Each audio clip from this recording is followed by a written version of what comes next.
அஸ்ஸலாமு அலைக்கும் வரஹ்மத்துல்லாஹி வபரகாத்துஹு. கண்ணியமிக்க அல்லாஹ்வின் நல்லடியார்களே, இஸ்லாமிய சொந்தங்களே, ஹஜ்ஜி உம்ராவுக்கு போகக்கூடியவங்க மிக முக்கியமாக கவனிக்க வேண்டிய விஷயங்கள்.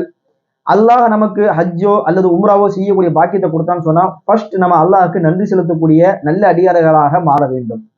பிறகு அல்லாஹ் நமக்கு அந்த பாக்கியத்தை கொடுத்து தன்னுடைய புனித ஸ்தலமாகிய காபத்துல்லாவுக்கு நம்மளை அழைச்சிட்டு வந்துட்டான்னு சொன்னா அங்கே போன பிறகு நம்ம அதிகமான நேரங்களை காபத்துல்லாவுல செலவு செய்யணும்.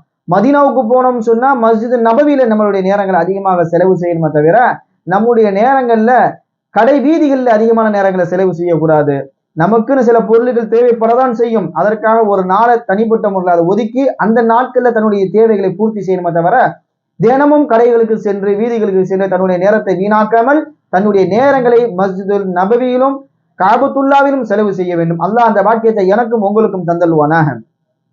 நம்ம மக்காவுக்கு போறோம், மதீனாவுக்கு போறோம்னு சொன்னா செல்வதற்கு முன்பதாக நாம் அதனுடைய சிறப்புகளை விளங்கி கொண்டு நாம் செல்ல வேண்டும். மக்காவுக்கு போனா அங்க என்னென்ன சிறப்புகளை, என்னென்ன ஃபஸீலத்தை, என்னென்ன நன்மைகளை அல்லாஹ் என்ன பலன் அல்லாஹ் எனக்கு கொடுக்குகிறான் என்பதை நாம் விளங்க வேண்டும். மதீனாவுக்கு போனோம்னு சொன்னா அங்க என்ன சிறப்பு இருக்கு, என்ன ஃபஸீலத் இருக்குது, அல்லாஹ் அதன் மூலியமாக அங்க செய்யக்கூடிய அமலுக்கு எந்தப்பட்ட நன்மைகளை எப்படி நமக்கு அல்லாஹ் தராங்கிறத என்பதை நம்ம சிந்தித்து பார்க்க வேண்டும். நம்ம இங்கிருந்து போகும் பொழுது அதனுடைய தேற்றத்தோடு அதனுடைய ஆர்வத்தோடு சென்றால் மட்டும்தான் நல்ல அமல்கள் செய்ய முடியும். இங்கிருந்து நாம் செல்லும் பொழுது அதனுடைய ஃபஸீலத்தை தெரியாமல் சிறப்புகளை தெரியாமல் சென்றோம் என்று சொன்னால் நமது நேரங்கள் வீணாக தான் செல்லுமே தவிர எந்த ஒரு பிரயோஜனமும் தராது. ஆகையால இன்ஷா அல்லாஹ் இங்கிருந்து செல்லும் பொழுது தன்னுடைய நியத்துகளை சரி செய்து கொள்ள வேண்டும். தன்னுடைய எண்ணங்களை பரிபூரணமாக சரி செய்து விட்டு நாம் மக்காவுக்கு செல்ல வேண்டும், மதீனாவுக்கு செல்ல வேண்டும் இன்ஷா அல்லாஹ். ஏன்னா யாருடைய எண்ணம் எப்படி இருக்குமோ அதன் பிரகாரம் தான் அவங்களுடைய செயல்கள் எல்லாமே அமையும். இங்கேருந்து ஒருத்தர் நல்ல பர்ச்சேஸ் செய்யணும், இந்த பொருட்கள் வாங்கணும்னு போனார்னா அவர் நேரம் எல்லாமே என்ன ஆகும், வியாபாரத்திலையும் கடை வீதிகளிலையும் அங்கதான் செலவு ஆகும். நேரம் ஹரம்ல செலவாகாது. தன்னுடைய நேரங்கள் எல்லாம் கடை வீதிகளில் தான் செலவழிக்கப்படும். அதனால நியத்தை இன்ஷா அல்லாஹ் சரி செய்யணும். ஒரு நேரம் இருந்துச்சு மக்கள் முசாஃபா செய்யும் பொழுது நல்ல அமல் செய்யுங்க இன்ஷா அல்லாஹ், எங்களுக்காக துவாதை ஞாபகம் வைங்க, எங்களுக்கு துவா செய்யுங்க, புனிதமான இடத்துக்கு போறீங்க அப்படி சொல்லி வழி அனுப்புவாங்க. இன்னைக்கு இருக்கக்கூடிய சூழ்நிலை எப்படி இருக்குன்னா அங்க போனா எனக்கு இந்த பொருள் வாங்கிட்டு வந்துருங்க, எனக்கு அந்த பொருள் வாங்கிட்டு வந்துருங்க, இப்படிப்பட்ட ஒரு சூழ்நிலையை தான் இன்னைக்கு நம்ம பார்க்க முடியுது. இனி போகக்கூடிய காலங்கள், இனி செல்லக்கூடிய அந்த சூழ்நிலைகள் எப்படி மாறும் என்பது நமக்கு தெரியாது. அல்லாஹ் பாதுகாக்க வேண்டும். செல்லக்கூடிய நபர்கள் இன்ஷா அல்லாஹ் நல்ல முறையில நல்ல அமல்கள் செய்ய வேண்டும். அடுத்ததை பார்த்தோம்னு சொன்னா நம்ம மக்காவுக்கு மதீனாவுக்கு போறது ஒரு 10 நாள் 15 நாள் தான் இருக்க போறோம். மக்காவும் மதீனாவும் சேர்த்து ஒரு 15 நாளுக்குள்ள ரிட்டர்ன் நம்ம தன்னுடைய நாட்டுக்கு வரப்போறோம். அப்ப நம்ம என்ன செய்யறோம்னா சின்ன சின்ன விஷயங்கள் கூட நம்ம அட்ஜஸ்ட் பண்றதே கிடையாது. ஒரு பொறுமைங்கிறதே அங்க கிடையாது. பொறுமையை இழந்து என்ன பேசுறேன்னு தெரியாம சில வார்த்தைகளை சொல்லிடுறாங்க. அப்புறமா கேட்டு மன்னிப்பு கேட்டுக்கிறாங்க. எதுக்கு நம்ம பேசணும், எதுக்கு நம்ம மன்னிப்பு கேட்கணும்? முதல்ல சிந்திக்கணும். நம்ம சிந்திச்சு செயல்படணும். நம்ம எந்த இடத்துக்கு வந்திருக்கோம், எப்படிப்பட்ட இடத்துல நம்ம இன்னைக்கு அல்லாஹ் நம்மளை நிக்க வச்சிருக்கிறான், நம்ம அல்லாஹ்வுடைய மெஹமான் அல்லாஹ்வுடைய விருந்தாளி இன்னைக்கு நம்ம மக்காவுல இருக்கின்றோமே என்பதை நாம் சிந்தித்து பார்க்க வேண்டும். ஏனா தானா வாயில வர வார்த்தைகளெல்லாம் அங்க பேசக்கூடாது. அடுத்தவர்களை பற்றி புறம் பேசக்கூடாது. அங்க என்னென்ன பிரச்சனை நடக்குதுன்னா, ஒன்னு இவர் என்ன செய்வார்னா, இவர் தொழுகையாளியா இருந்தாருன்னா பாருங்க அந்த ரூம்ல அவர் படுத்தே கிடக்கிறாரு, அவர் தொழுகை வரதே கிடையாது. ஒன்னே நேரடியாக அவர்கிட்ட போய் சொல்லணும், வாங்க பாய் நம்ம தொழுகை போலான்னு ஒன்னு கூட்டு போகணும். பின்னாடி பேசக்கூடாது. புறம் பேசுவது இஸ்லாத்துல தடை செய்யப்பட்ட ஒன்று. அதை நம்ம என்னைக்குமே நம்ம செய்யக்கூடாது. அதே மாதிரி நம்ம அங்க வாட்ச்மேன் வேலை செய்ய நம்ம அங்க போகல. யார் தூங்கிட்டு இருக்கிறா, யார் என்ன பண்ணிக்கிட்டு இருக்கா அதை நம்ம பார்க்க நம்ம அங்க போகல. நாம நம்மளுடைய அமல்களை சரி செய்வதற்காக நம்ம அமல் செய்வதற்காக நம்ம அங்க போறோமே தவிர அடுத்தவன் என்ன செய்யறான், அடுத்தவர் என்ன பண்ணிக்கிட்டு இருக்கிறாரு அதை நம்ம பார்க்கறதுக்கு அங்க போகல. நம்ம அங்க செக்யூரிட்டி வேலை பார்க்கல. அங்க யார் என்ன பண்ணிக்கிட்டு இருக்கிறா, வாட்ச்மேன் வேலை பார்க்கல. நம்ம அங்க நமக்கு அந்த வேலை தேவையும் கிடையாது. அதுக்கு உள்ள கைடு இருப்பாங்க, வழிகாட்டி இருப்பாங்க, அவங்க பார்த்துக்கிடுவாங்க. அதை நம்ம எதுக்கு போனோம், எதுக்கு நம்ம காசு பணத்தை செலவழிச்சு போறோம், நம்மளுடைய நேரத்தை எதுக்கு நம்ம செலவு செஞ்சு போறோம், ஏன் குடும்பத்தை விட்டுட்டு போறோம், இதெல்லாம் நம்ம சிந்திச்சு பார்க்கணும். போனோம்னு சொன்னா அங்க நிறைய நேரங்கள் நமது நேரங்கள் ஹரம் ஷெரீஃப்ல செலவு செய்யணும். நம்முடைய நேரங்கள் எங்கெல்லாம் கடை வீதிகள்ல பாசாறுகள்ல செலவு செய்யக்கூடாது. அல்லாஹ் பாதுகாக்கணும். அப்படி செய்யறதா இங்கேயே இருந்துட்டு போயிடலாம், இங்கேயே பொருட்களை பர்ச்சேஸ் பண்ணிக்கலாம், அங்க போய் பண்ணணும் அவசியமே கிடையாது. இங்கேருந்து செல்லும் பொழுது நல்ல நீயத்தோடி நல்ல எண்ணத்தோடி நம்ம போகணும் இன்ஷா அல்லாஹ். அல்லாஹ் எனக்கும் உங்களுக்கு அந்த பாக்கியத்தை தந்தல்வான. அங்க போன பிறகு நம்மளுடைய அதிகமான நேரங்கள் காபத்துல்லாவுல செலவு செய்யணும், தவாஃப் செய்யணும். இல்லையா உட்காந்து காபத்துல்லா பார்த்துக்கிட்டே இருங்க, அல்லாஹ் நன்மை கொடுத்துக்கிட்டே இருப்பான். முடிஞ்ச அளவுக்கு யாருக்கெல்லாம் குர்ஆன் ஓத தெரியுமோ ஒரு குர்ஆன் ஷரீஃபை முழுவதாக மக்காவில பரிபூர்ணமாக முடிச்சுட்டு வரணும். ஒரு குர்ஆனை யார் ஒருத்தர் காபத்துல்லாஹ் முழுமையாக ஓதி முடிக்கின்றாரோ அவருக்கு 1,00,000 தடவை குர்ஆனை ஓதி முடித்த நன்மை அல்லாஹ் அவருக்கு கொடுக்குகிறான். மக்காவில யார் ஒரு சுபஹானல்லாஹ் சொல்லுகிறாரோ அவருக்கு 1,00,000 தடவை சுபஹானல்லாஹ் சொன்ன நன்மை கிடைக்கும். யார் குர்ஆனுடைய ஒரு ஆயத்தை ஓதுகிறாரோ தன்னுடைய வாழ்க்கையில 1,00,000 தடவை அந்த ஆயத்தை ஓதின நன்மை அல்லாஹ் கொடுக்குகிறான். யார் ஒரு தடவை முழுவதாக ஒரு குர்ஆன் ஷரீஃபை முடிக்குகிறாரோ தன்னுடைய வாழ்க்கையில 1,00,000 தடவை குர்ஆனை முடிச்சதுக்கு உண்டான அந்த நன்மை அல்லாஹ் கொடுக்குறான். நம்ம சிந்திச்சு கூட பார்க்க முடியாது. தன்னுடைய வாழ்க்கையில 1,00,000 தடவை குர்ஆன் முடிச்ச நன்மை அல்லாஹ் அங்க கொடுக்குறான்னு சொன்னா எப்படிப்பட்ட நன்மை அல்லாஹ் நமக்கு கொடுக்குறான் என்பதை முதலில் நாம் விளங்க வேண்டும். ஆகையால யாருக்கெல்லாம் குர்ஆன் ஓத தெரியுமோ அவங்க தன்னுடைய நேரத்தை காபத்துல்லாஹ்வுக்கு போங்க, அங்க போய் செலவு செய்யுங்க. நேரத்தை ரூம்ல படுத்துக்கிட்டு, ரூம்ல ஓய்வு எடுத்துக்கிட்டு, ரூம்ல வீண் பேச்சுக்களை பேசிக்கிட்டு இதற்காக நம்ம அங்க போகல. அதுக்கு நம்ம ஊர்லயே இங்க இருந்துட்டு போயிடலாம் வீண் பேச்சு பேசுறதுக்கு. எதுக்கு நம்ம அங்க போய் வீண் பேச்சு பேசணும், அடுத்தவங்களை பார்த்து புறம் பேசணும்? அல்லாஹ் நம்ம அனைவரையும் பாதுகாப்பானாக. நாம் நல் அமல்கள் செய்யக்கூடிய அந்த பாக்கியத்தை அல்லாஹ் நம்ம அனைவருக்கும் தந்தல்வானாக. ஆமீன். அப்ப என்ன செய்யணும்? இன்ஷா அல்லாஹ் 5 வக்து தொழுகை இன்ஷா அல்லாஹ் ஹரம் ஷரீஃப்ல தொழுகிற மாதிரி பார்த்துக்கணும். எங்க ஜியாரத்துக்கு போறோம், வெளியே போறோம், அந்த நேரத்துல மிஸ் ஆயிடுச்சுன்னா அது வேற விஷயம். நாம ஹோட்டல்ல இருந்துகிட்டே ஹரம் ஷரீஃப்ல தொழுக போறாம இருக்கிறது மிகப்பெரிய ஒரு பாவம். நம்மளால முடியல, உடம்பு முடியல, காய்ச்சலா இருக்குது, கை கால் வலிக்குது, அதுன்னு பிரச்சனை இல்லை. பக்கத்துல இருந்துகிட்டே போக மாட்டேங்கிறோம். நிறைய பேர் பக்கத்துல ஹோட்டல் கேட்பாங்க, பக்கத்துல ஹோட்டல் போட்டு கொடுத்துக்கலாம், ஹரமுக்கு போறதே கிடையாது. தூரத்துல இருந்து ஒருத்தர் வராரு ஹரமுக்கு தொழுகிறதுக்கு, பக்கத்துல இருக்கும் பொழுது அதனுடைய தேற்றங்கள் கம்மியாகிக்கிட்டே போகும். எவ்வளவு தூரத்துக்கு இருக்கிறோமோ அவ்வளவுக்கு அதனுடைய அன்பு, பிரியம், தேற்றம், ஆற்றல் எல்லாமே நம்ம தேடி வரும். நம்ம காபத்துல்லாஹ்வுக்கு போகணும், அங்க போய் தொழுகணும், அங்க போய் நல்ல அமல்கள் செய்யணும். தூரத்துல இருந்து வராங்க, பஸ்ல இருந்து எல்லாம் வராங்க, ஷட்டில் சர்வீஸ்ல. நமக்கு பக்கத்துல இருந்து போக முடியாது. அந்த மாதிரி சூழ்நிலாம் பாக்குறோம். என்கிட்ட கூட என் நண்பர் ஒருத்தர் சொன்னாரு, எப்ப அந்த இது சம்பந்தமா வீடியோ மட்டும் போடாத, இதனால ஏதாவது நமக்கு பிசினஸ்ல முன்ன பின் ஆகுனாரு. நான் அவர்கிட்ட சொன்னேன், அப்படி கிடையாது. அல்லாஹ் எனக்கு நிர்ணயம் செஞ்ச அந்த உணவு எனக்கு கிடைக்கும், அந்த ரிஸ்க் எனக்கு கிடைக்கும். இந்த நபர் என் கூட உம்ராக்கு வரணும், என் கூட உம்ராக்கு வரும். அல்லாஹ் நாடலன்னு சொன்னா இந்த உலகம் ஃபுல்லா சேர்ந்து வந்து இந்த டிராவல்ஸ் அல்பதுல 313 நீங்க போகணும்னு சொன்னா வந்துட முடியாது. அல்லாஹ் ஏன் டிராவல்ஸ் நாடுனா ஏன் கூட வர போறீங்க, வேற டிராவல்ஸ் நாடுனாங்கன்னா அந்த டிராவல்ஸ்ல நீங்க போய் நல்ல அமல்கள் செய்ய போறீங்க, அவ்வளவுதான். அதனால நம்ம வந்து உண்மையை சொல்லாம இருக்கக்கூடாது. மக்கள் மத்தியில அவங்களுக்கு உண்டான அந்த கவலையை உருவாக்கி விடணும். அது நம்மளுடைய வேலை. காசு பணத்தை மட்டும் வாங்கி நம்ம அவங்களுக்கு சர்வீஸ் கொடுக்க மாற்ற கிடையாது. நம்ம கூட பயணிக்கக்கூடியவர்கள் யாராக இருந்தாலும் சரி, அவங்களுக்கு வந்து கவலையை உண்டாக்கணும். எதுக்கு வந்திருக்கணும், என்ன செய்யணும், எதற்கு நம்ம இந்த இடத்துக்கு வந்திருக்கோங்கிற உணரணும். அங்க அது யாரா இருந்தாலும் சரி, நம்ம அதுக்குதான் இந்த டிராவல்ஸ் வச்சிருக்கிறது. இங்க என்ன சர்வீஸ் உங்களுக்கு கொடுக்கணும்.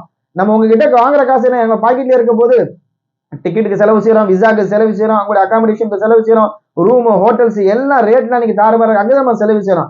நிறைய பேர் என்ன நினைக்கிறாங்கன்னா, நம்ம கிட்ட வாங்கின காசுனா அது பாக்கெட்ல வச்சுக்கிறாங்க போல் இருக்குது அப்படின்னு நினைக்கிறாங்க. அதுவே மிகப்பெரிய தவறு. நிறைய பேருக்கு அங்க ஹோட்டல் போன பிறகு ஸ்டார் கேட்டகரியில போட்டு வச்சிருப்பான் கூகுள்ல எல்லாம். ஆனா அங்க பாத்தீங்கன்னா அந்த ஸ்டார் கேட்டகரி அங்க இருக்காது. மக்கா மதீனாவை பொறுத்த அளவுக்குல எப்படிப்பட்ட இடம்னு சொன்னா, அது அமல் செய்ய வந்திருக்க ஒரு அமல் ஆளியுடைய அந்த ஹோட்டல் தான், ரூம் தான் அது. பிலிகிரிம்ஸ் இங்க வந்து அமல் செய்வாங்க, அடுத்து போயிருவாங்க. இதே நீங்க துபாய்க்கு போனீங்கன்னா நீங்க நினைச்ச மாதிரி அங்க ஹோட்டல் இருக்கும். வேற வேற நாடுகளுக்கு போனா நீங்க நினைச்ச மாதிரி இருக்கும். மக்கா மதீனாவுக்கு நீங்க போனீங்கன்னா நீங்க நினைச்ச மாதிரி அங்க இருக்காது. இப்ப நீங்க கூகுள்ல ஒண்ணு பாப்பீங்க, நல்லா இருக்க ரூம்ஸ் அப்படின்னு நினைச்சு நம்ம அங்க போவோம். ஆனா அங்க போய் அந்த மாதிரி இருக்காது. ஏன்னா நிலவரம் இதுதான், மக்கா மதீனாவுடைய நிலவரங்கள் இதுதான். நம்ம என்னதான் சண்டை போட்டாலும், என்னதான் ஆர்குமெண்ட் பண்ணாலும், விவாதம் பண்ணாலும் உடனே காசை கொடுத்துட்டு வெளியே போன்றுவான், ஹோட்டல் விட்டு வெளியே போன்றுவான். இன்னைக்கு சொல்ல போன நிலவரப்படி இந்தியன்ஸ்க்கு வந்து இன்னைக்கு நிறைய ஹோட்டல்ல ரூம் கொடுக்கறது இல்லை. ஏன்னா யாராவது ஒரு குரூப்ல யாராவது சண்டை போட்டுக்கிட்டே இருக்கிறாங்க, ஹோட்டல் நின்றுக்கிட்டு சண்டை போட்டுக்கிட்டே இருக்கிறாங்க. அதனால என்ன செஞ்சாங்க, இந்தியன்ஸா ரூம் இல்லைன்றுவான். தெளிவா இந்தியன்ஸ் குரூப்பா ரூம் கிடையாது. அந்த மாதிரி சூழ்நிலை நம்ம பார்த்துக்கிட்டு இருக்கிறோம். ஏன்னா நம்ம மக்கள் எங்க போனாலும் சண்டை போடுறாங்க. நம்ம போறது 10 நாள் 14 நாள் இருக்க போறோம். போனோமா, அமல் செஞ்சோமா, வந்தோமான்னு இருக்கணும். அல்ஹம்துலில்லாஹ். அங்க போயிட்டு அந்த நாட்டுடைய கதையை பார்த்து பேசுறது, நாட்டு மன்னரை பார்த்து பேசுறது, அது நமக்கு வேலை கிடையாது.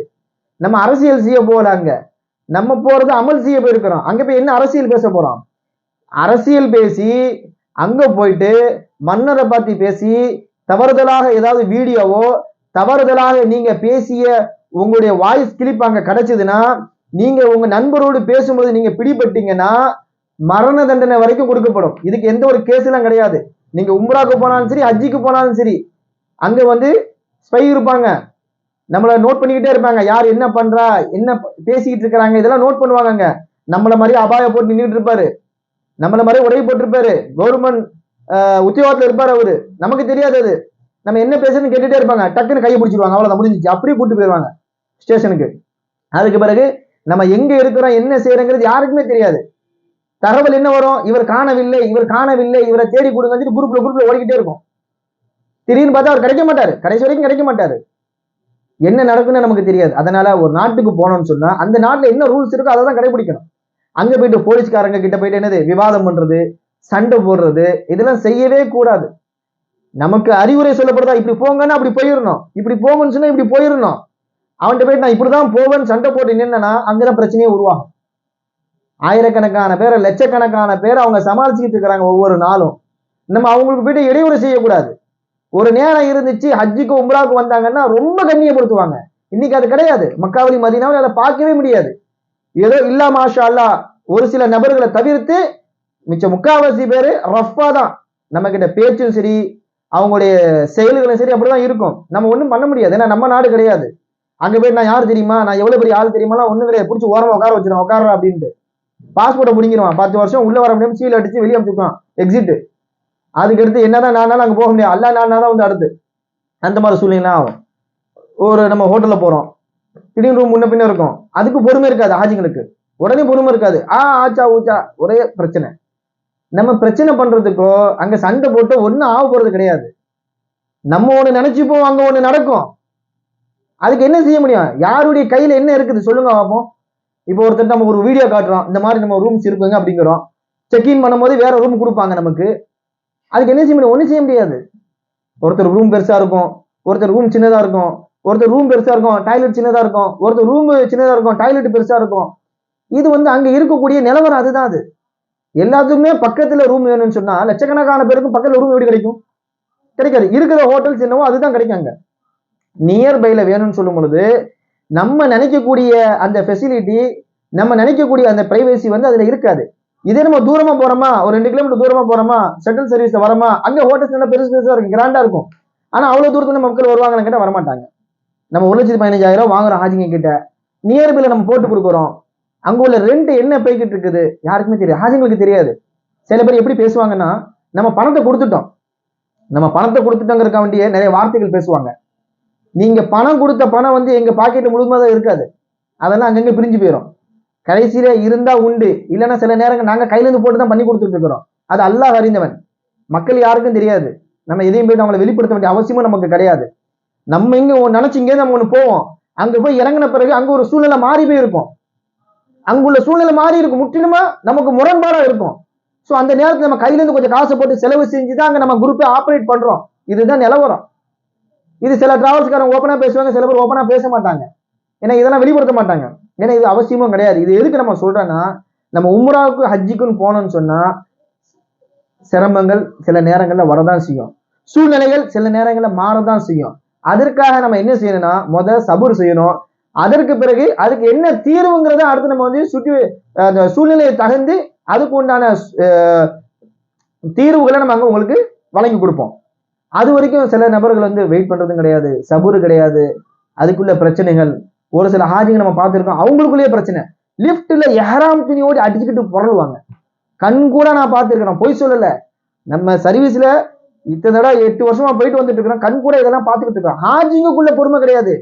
என்ன லைட்டை இடிச்சுட்டு போயிட்டாரு, என்ன ஒருத்தர் தொட்டுட்டு போயிட்டாரு, என்னெல்லாமோ பிரச்சனை.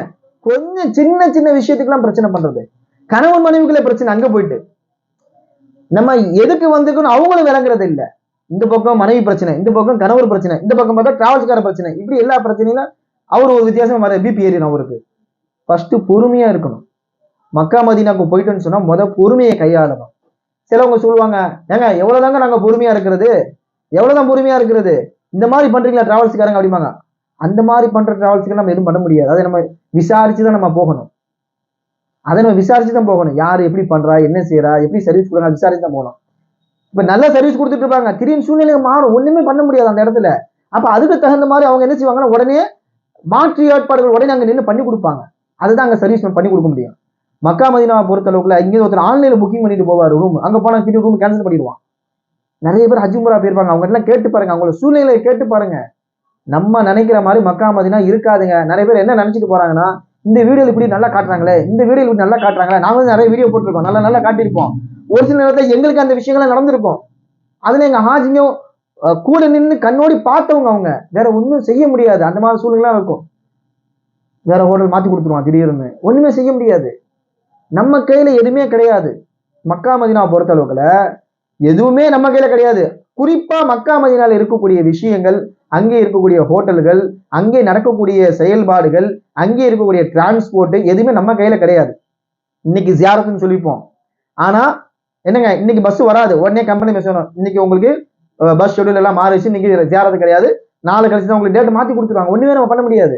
சபூர் செஞ்சு தான். ஏங்க நீங்க சொல்லிட்டீங்க, நாங்கெல்லாம் ரெடியாகி நின்றுட்டு இருக்கோம்ல, நம்ம என்ன செய்ய முடியும்? நம்மளால எதுவும் பண்ண முடியாதுங்க. அவங்க கொடுக்குற டிரான்ஸ்போர்ட் திடீர்னு அப்டேட் பண்ணுவாங்க. அதுக்கெல்லாம் நம்ம வந்து ஃபர்ஸ்ட் நம்ம சாந்தியா, சமாதானமா, பொறுமையா அந்த இடத்த கையாளணும். இன்னல்லாஹ் மஅ ஸாபிரீன், யார் பொறுமையாக இருக்கின்றார்களோ அல்லாஹ் அவர்கள் கூட இருக்கிறான். ஆகையால இன்ஷா அல்லாஹ் பொறுமையை கடைபிடிக்க வேண்டும். முதல்ல ஹாஜிங்களும் உம்ராவுக்கு செல்லக்கூடியவங்களும் பொறுமையை கையாளணும். அதே மாதிரி டிராவல்ஸ் நடத்தக்கூடியவங்களும் ஹாஜிங்களுக்கு உண்மையாக இருக்க வேண்டும். உம்ராவுக்கு அழைச்சிட்டு போறோமா, நம்ம என்ன வாக்கு கொடுத்தோமோ அதை செஞ்சு கொடுக்கணும்.